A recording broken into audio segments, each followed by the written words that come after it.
Astro ഹീലിംഗിൻ്റെ പുതിയൊരു എപ്പിസോഡിലേക്ക് എല്ലാവർക്കും സ്വാഗതം. ബോധപൂർവം മറ്റുള്ള വ്യക്തികളെ വേദനിപ്പിക്കാൻ നോക്കുന്ന അല്ലെങ്കിൽ അറിഞ്ഞുകൊണ്ട് മറ്റുള്ളവരെക്കുറിച്ച് നുണ പറയുന്ന വ്യക്തികൾ യഥാർത്ഥത്തിൽ അവരുടെ തന്നെ കർമ്മകടം കൂട്ടിക്കൊണ്ടിരിക്കുകയാണ്. ഈ ഒരു സന്ദേശം ഈ സമയത്ത് ആവശ്യമുള്ള വ്യക്തികൾക്ക് വേണ്ടിയിട്ടുള്ളതാണ്. ചില വ്യക്തികൾ കരുതിയിരുന്നത് ഉറങ്ങിക്കിടക്കുന്ന ഒരു സിംഹത്തെ അവർക്ക് കുത്തിക്കൊണ്ടിരിക്കാം അല്ലെങ്കിൽ കളിയാക്കാം എന്നൊക്കെയായിരുന്നു. ആ സിംഹം അവസാനം ഉറക്കത്തിൽ നിന്നും എഴുന്നേൽക്കുന്നത് വരെ. ആ സിംഹം ഉറക്കത്തിൽ നിന്നും എഴുന്നേറ്റാൽ അവർക്ക് ഉണ്ടാകുന്ന ആ ഒരു കോൺസിക്വൻസസ്, അനന്തരഫലത്തെക്കുറിച്ച് ചിന്തിക്കാതെയാണ് അവരത് ചെയ്തുകൊണ്ടിരിക്കുന്നത്. ഇത് തന്നെയാണ് ഇവിടെയും സംഭവിച്ചത്. ഈ വ്യക്തികൾ കരുതിയത് നിങ്ങളെ കുഴപ്പത്തിലാക്കാം, നിങ്ങളെ എന്ത് ചെയ്താലും ഒന്നുമില്ല, നിങ്ങളെ കളിയാക്കാം, നിങ്ങളെക്കുറിച്ച് എന്തും പറയാം, നിങ്ങളെ വില കുറച്ച് കാണിക്കാം, ദ്രോഹിക്കാം. എന്നാൽ അതിൻ്റെ അനന്തരഫലം അങ്ങനെയൊന്ന് ഇല്ല അല്ലെങ്കിൽ ഉണ്ടാവില്ല എന്ന് അവർ കരുതി. ബോധപൂർവം മറ്റുള്ള വ്യക്തികളെ വേദനിപ്പിക്കാൻ നോക്കുന്ന വ്യക്തികൾ യഥാർത്ഥത്തിൽ അവരുടെ തന്നെ ഇൻസെക്യൂരിറ്റീസ് ആണ് വിളിച്ചു പറയുന്നത്. അവരുടെ തന്നെ ഉള്ളിലെ പോരായ്മകളെയാണ് വിളിച്ചു പറയുന്നത്. അവരെത്രത്തോളം അത് മറയ്ക്കാൻ ശ്രമിച്ചാലും അവരുടെ പ്രവൃത്തികൾ അത് പുറത്ത് തുറന്ന് കാണിക്കും.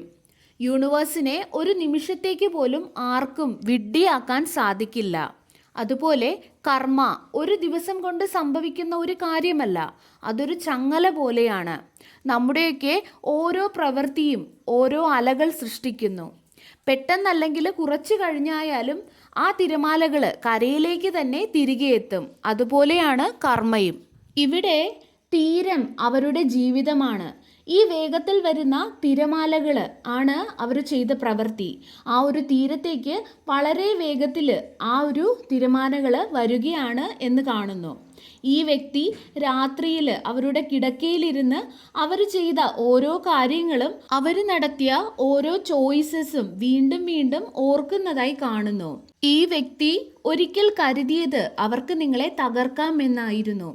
നിങ്ങളെക്കുറിച്ച് നുണകൾ പറഞ്ഞ, നിങ്ങളെക്കുറിച്ച് ഗോസിപ്പുകൾ പറഞ്ഞു പരത്തിയ അതേ വ്യക്തി തന്നെയാണ് ഇത്.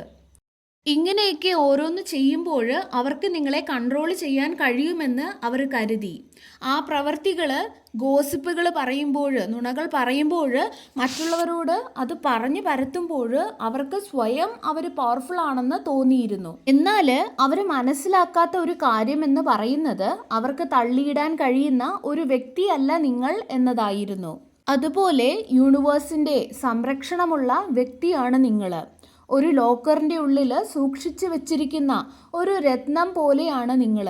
ആ ലോക്കർ തകർക്കാനായിട്ട് അവർ ശ്രമിച്ചു കൊണ്ടിരുന്നപ്പോൾ അതിലൊരു സൈലൻ്റ് ആയിട്ടുള്ള അലാറം ഉണ്ട് എന്നുള്ള കാര്യം അവർ മനസ്സിലാക്കിയില്ല. അതുമാത്രമല്ല, ആ ഒരു അലാറം നേരെ ചെല്ലുന്നത് ഡിവൈനിലാണ് എന്ന് അവർ അറിഞ്ഞിരുന്നില്ല. നിങ്ങളുടെ നിശബ്ദതയെ നിങ്ങളുടെ ബലഹീനതയായി അവർ കരുതി. നിങ്ങളുടെ ദയയെ നിങ്ങളുടെ അറിവില്ലായ്മയായി അവരെടുത്തു. നിങ്ങളുടെ നിശബ്ദത ഒരിക്കലും നിങ്ങളുടെ അന്ധതയായിരുന്നില്ല. നിങ്ങളുടെ ശാന്തത ഒരിക്കലും നിങ്ങളുടെ അറിവില്ലായ്മയും ആയിരുന്നില്ല. അവർ നിങ്ങളിലെ വെളിച്ചം ഓരോ തവണ കുറയ്ക്കാൻ നോക്കിയപ്പോഴും യൂണിവേഴ്സാണ് നിങ്ങളെ സംരക്ഷിച്ചത്, നിങ്ങളെ നിലനിർത്തിയത് എന്ന് അവർ മനസ്സിലാക്കിയില്ല.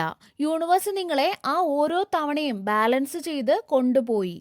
അതുപോലെ ആരെയും ദ്രോഹിക്കാത്ത അല്ലെങ്കിൽ ആരുടെയും തിന്മ ആഗ്രഹിക്കാത്ത നിങ്ങളിൽ നിന്നും അവർ പല കാര്യങ്ങളും തട്ടിയെടുത്തപ്പോൾ ആ ഒരു വ്യക്തി അവിടെ ഒരു കടമാണ് ഉണ്ടാക്കി വെച്ചത്. ആ കടം പലിശ സഹിതം കൊടുത്തു തീർത്തേ മതിയാവുകയുമുള്ളൂ. ആ കടം ഇന്ന് അവരെ ബാധിച്ചതായി കാണുന്നു, അവരെ ബുദ്ധിമുട്ടിക്കുന്നതായി കാണുന്നു. അതുപോലെ അവരുടെ പ്ലാനുകൾ, അവരുടെ പദ്ധതികളെല്ലാം തകർന്നു വീഴുന്നതായി കാണാം. അതുപോലെ ഒരിക്കൽ അവർ ഇംപ്രസ് ചെയ്യാൻ നോക്കിയ ആരും അവരെ ഇപ്പോൾ മൈൻഡ് പോലും ചെയ്യുന്നില്ല. അവരുണ്ടാക്കിയ ആ ഒരു ഗ്രൂപ്പ്, നുണ പറഞ്ഞ് കൂടെ നിർത്തിയ ആ ഒരു വ്യക്തികൾ എല്ലാം തന്നെ അവരിൽ നിന്നും കുറഞ്ഞതായി കാണുന്നു. അവരുടെ അവസരങ്ങളെല്ലാം അവരുടെ കൈകളിൽ നിന്നും സ്ലിപ്പായി പോകുന്നതായി കാണുന്നു. നിങ്ങളിലേക്ക് അവരയച്ച അതേ നെഗറ്റീവ് എനർജി അവരെ ചുറ്റിപ്പിടിക്കുന്നതായി കാണാം. ഒരു ബൂമറാങ് പോലെ അത് തിരികെ അവരിലേക്ക് തന്നെ പോകുന്നതായി കാണാം. ചിലപ്പോഴൊക്കെ കർമ്മ അങ്ങനെയാണ്. അതായത് എല്ലാവരെയും അറിയിച്ചുകൊണ്ട് അല്ലെങ്കിൽ വലിയ ശബ്ദത്തോടെ ആയിരിക്കില്ല ചിലപ്പോഴൊക്കെ കർമ്മ വരുന്നത്. ചിലപ്പോഴൊക്കെ അത് പതിയെ നിശബ്ദമായായിരിക്കും വരുന്നത്. എന്നാൽ അത് വന്നു കഴിഞ്ഞാൽ കൃത്യമായി അതിൻ്റെ കർത്തവ്യം നിർവഹിക്കുകയും ചെയ്യും. ഇവിടെ ഇത് തന്നെയാണ് ഇന്ന് സംഭവിച്ചത്. ചിലർ അവരുടെ ഈ കർമ്മയിൽ പങ്കാളിയായി പോയി എന്നതാണ് വളരെ ഇൻട്രസ്റ്റിംഗ് ആയിട്ടുള്ള മറ്റൊരു കാര്യം എനിക്കിവിടെ കാണാൻ കഴിയുന്നത്.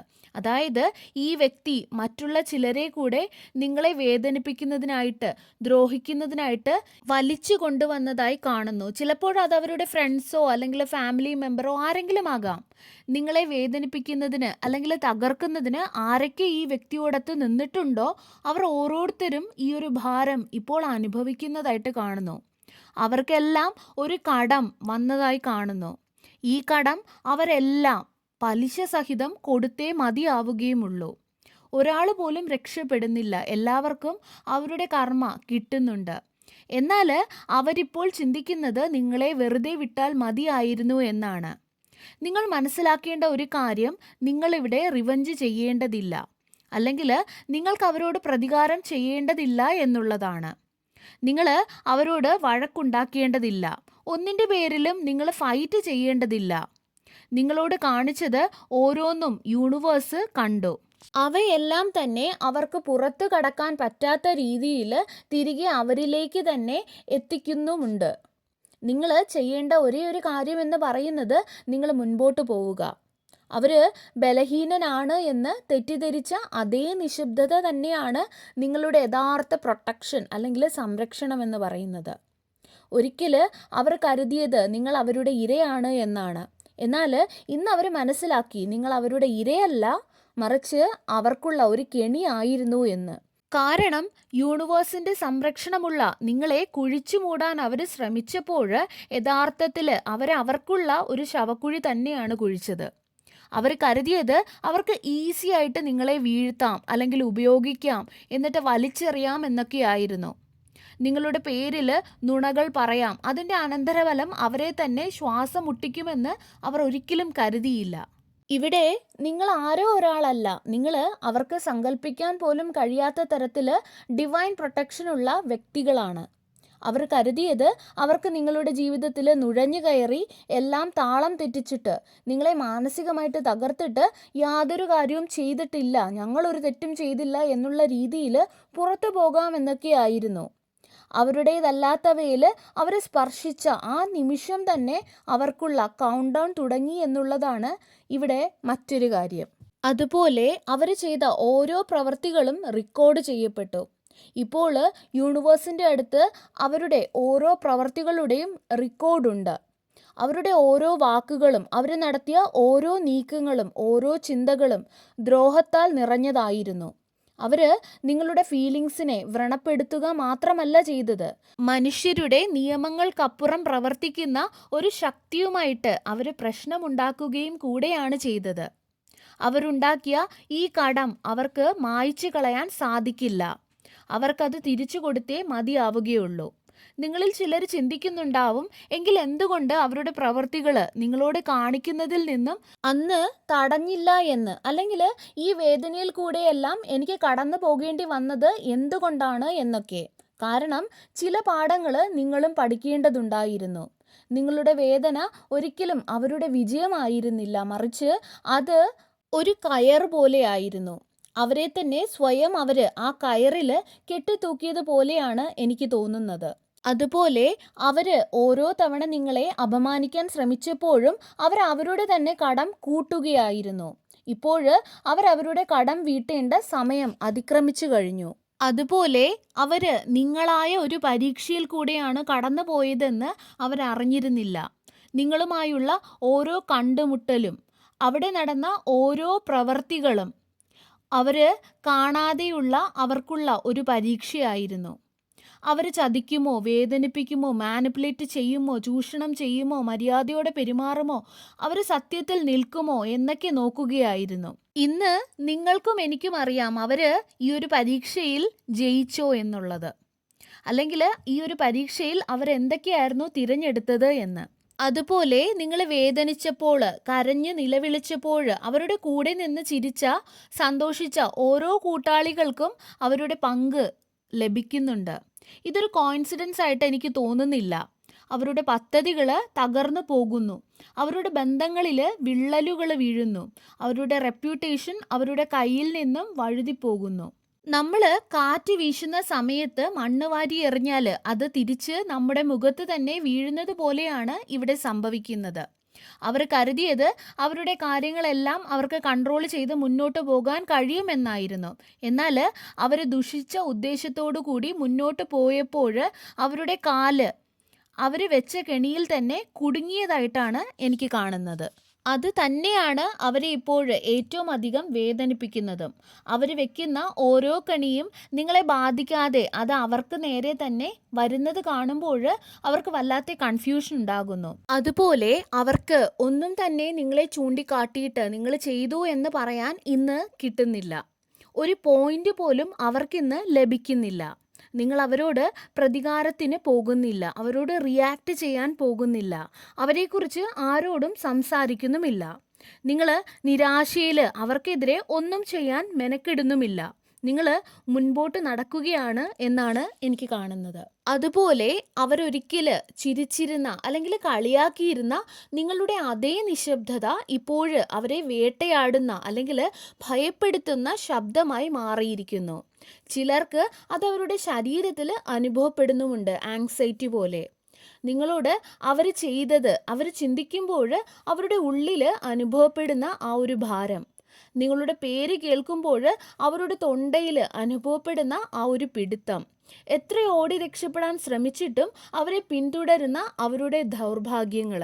എന്നാൽ അവരിത് ആരുടെ മുൻപിലും സമ്മതിക്കാൻ തയ്യാറല്ല. എന്നാൽ അവരുടെ ഉള്ളിൻ്റെ ഉള്ളിൽ അവർക്ക് ഇത് അറിയുകയും ചെയ്യാം. നിങ്ങളോട് ഇങ്ങനെയൊക്കെ പെരുമാറിയതിൻ്റെ ഫലമാണ് അവർ അനുഭവിക്കുന്നത് എന്ന് അവർ ചിന്തിക്കുന്നുണ്ട്. കാരണം അവർക്ക് വെറുതെ അങ്ങ് തരം താഴ്ത്താനുള്ള ഒരു വ്യക്തിയല്ല നിങ്ങൾ. അവരെ നശിപ്പിക്കാൻ നോക്കിയത് നിങ്ങളുടെ ജീവിതം മാത്രമല്ല, ഡിവൈനിൻ്റെ സംരക്ഷണ വലയത്തെയാണ് അവർ തകർക്കാൻ ശ്രമിച്ചത് എന്ന് കാണുന്നു. ആ സംരക്ഷണ വലയത്തെ നശിപ്പിക്കാൻ ശ്രമിച്ചപ്പോൾ അതിൻ്റെ കോൺസിക്വൻസസ് വെറുതെ വരികയല്ല ചെയ്തത്, അത് അവരുടെ അടിത്തറ ഇളക്കുകയാണ് ചെയ്തത്. അവരുടെ ചിന്തകളെ, അവരുടെ സ്വഭാവത്തെ എല്ലാം തുറന്നു കാട്ടുകയാണ് ചെയ്തത്. ഒരിക്കൽ നിങ്ങളെ തള്ളിയിടാൻ ശ്രമിച്ച അതേ കുഴിയിൽ തന്നെ അല്ലെങ്കിൽ അതേ ഇരുട്ടിൽ തന്നെയാണ് അവരിന്ന് ഇരിക്കുന്നത്. നിങ്ങൾ അവിടെ നിന്നും രക്ഷപ്പെട്ടു കഴിഞ്ഞു എന്നതാണ് അവിടെ വന്ന ആ ഒരു മാറ്റം. എന്നാൽ അവരിന്നും അതേ ഇരുട്ടിൽ തന്നെയാണ് ഇരിക്കുന്നത്. അവർ പെടാപ്പാടുപെടുകയാണ്. അവർ ഭാഗ്യമില്ല എന്ന് പറഞ്ഞ് അവരുടെ ദൗർഭാഗ്യത്തെ അവർ പഴിക്കുകയാണ്, അല്ലെങ്കിൽ മറ്റുള്ളവരുടെ മേൽ അവർ കുറ്റങ്ങൾ അടിച്ചേൽപ്പിക്കുകയാണ്. സത്യം സമ്മതിക്കാതെ സത്യം മറച്ചുകൊണ്ട് എന്തൊക്കെ പറയാൻ പറ്റുമോ അതെല്ലാം അവർ പറയുകയാണ്. അവർ ഓരോ എക്സ്ക്യൂസസ് ഉണ്ടാക്കുകയാണ് ചെയ്യുന്നത്. അതുപോലെ അവർ നിങ്ങളെ ദ്രോഹിക്കാൻ പാടില്ലായിരുന്നു. അവർ നിലവിളിച്ചാൽ പോലും കർമ്മ ഇന്ന് അവരെ പരിഗണിക്കില്ല. യാചിച്ചാലും അവർ മാറാമെന്ന് പ്രോമിസ് ചെയ്താൽ പോലും കർമ്മ അവരെ പരിഗണിക്കില്ല. കാരണം ഇത് ഓൾറെഡി സംഭവിച്ചു കൊണ്ടേയിരിക്കുകയാണ്. പ്രധാനപ്പെട്ട ഒരു കാര്യമെന്ന് പറയുന്നത് അവരിലേക്ക് വന്നുകൊണ്ടിരിക്കുന്ന ആ ഒരു കൊടുങ്കാറ്റിനെ അവരിൽ പലരും പൂർണ്ണമായും ഇതുവരെ കണ്ടിട്ടില്ല എന്നുള്ളതാണ്. അവരിപ്പോൾ കാണുന്നത് വെറും ആദ്യം വരുന്ന ആ ഒരു കാറ്റിനെയാണ്. മുഴുവനായി അവരിതുവരായിട്ടും കണ്ടിട്ടില്ല. അവർ നിങ്ങളുടെ നിശബ്ദതയെ കീഴടങ്ങലായി എടുത്തു. അവർ നിങ്ങളുടെ ശാന്തമായ സ്വഭാവത്തെയും നിശബ്ദമായ നിങ്ങളുടെ ഓരോ സ്റ്റെപ്പുകളെയും, ദേഷ്യം വന്നപ്പോൾ പോലും പൊട്ടിത്തെറിക്കാതെ ഉള്ളിൽ ഒതുക്കിയതിനെയും ഒക്കെ അവര് നിങ്ങളുടെ ബലഹീനതയായി കണ്ടു. അല്ലെങ്കിൽ അവർ വിജയിച്ചു, അവർ നിങ്ങളെ തകർത്തു എന്നെല്ലാം അവർ കരുതി. നിങ്ങളൊന്നും പറയാതെ നിൽക്കുന്നത് കണ്ടപ്പോൾ അവർ നിങ്ങൾ ബലഹീനനാണ് എന്ന് കരുതി. നിങ്ങൾ ഓരോ സമയവും പ്രതികരിക്കാതെ ഇരുന്നപ്പോൾ, അവർ നുണകൾ പറഞ്ഞ് പരത്തിയപ്പോഴും അതിനെതിരെ ഒന്നും പറയാതെ നിന്നപ്പോഴും, നിങ്ങൾ ഓരോ സമയവും അടികൂടാതെ നിങ്ങൾ സമാധാനം തിരഞ്ഞെടുത്തപ്പോഴും നിങ്ങൾ കൂടുതൽ ശക്തി പ്രാപിക്കുകയായിരുന്നു ചെയ്തത്. എന്നാൽ അവരാകട്ടെ അവരുടെ കർമ്മകടം കൂട്ടിക്കൊണ്ടേ ഇരിക്കുകയായിരുന്നു. നിങ്ങളുടെ ജീവിതത്തിൽ നിങ്ങൾ മുന്നോട്ട് പോവുകയാണ്. ഇനിയും ഒരുപാട് മുന്നോട്ട് പോകേണ്ടതുണ്ട്. ഒരുപാട് ദൗത്യങ്ങൾ നിങ്ങൾക്ക് ഈ ഭൂമിയിൽ ഇനിയും ചെയ്തു തീർക്കാനുണ്ട്. ഒരുപാട് നല്ല ബന്ധങ്ങളെ, നല്ല വ്യക്തികളെ, നല്ല അവസരങ്ങളെ നിങ്ങൾക്ക് കണ്ടുമുട്ടാനുണ്ട്. മുന്നോട്ട് പോവുക. നിങ്ങളിൽ പലരും പല വ്യക്തികളുമായിട്ടും ബൗണ്ടറീസ് വെച്ചതായിട്ട് കാണുന്നു. എന്നാൽ ബൗണ്ടറീസ് വെച്ചതുകൊണ്ട് മാത്രം കാര്യമില്ല. നിങ്ങൾ നിങ്ങളുടെ സ്വഭാവത്തിൽ വരുത്തേണ്ട മാറ്റങ്ങളും വരുത്തുക. അല്ല എന്നുണ്ടെങ്കിൽ വീണ്ടും നിങ്ങൾ ഇതുപോലുള്ള വ്യക്തികളെ നിങ്ങളുടെ ജീവിതത്തിലേക്ക് ആകർഷിക്കും. സർവേശ്വരൻ്റെ എല്ലാവിധ അനുഗ്രഹങ്ങളും നിങ്ങൾക്ക് എല്ലാവർക്കും ഉണ്ടാകട്ടെ. വീണ്ടും ഒരു വീഡിയോയുമായി നമുക്ക് വീണ്ടും കാണാം. നന്ദി.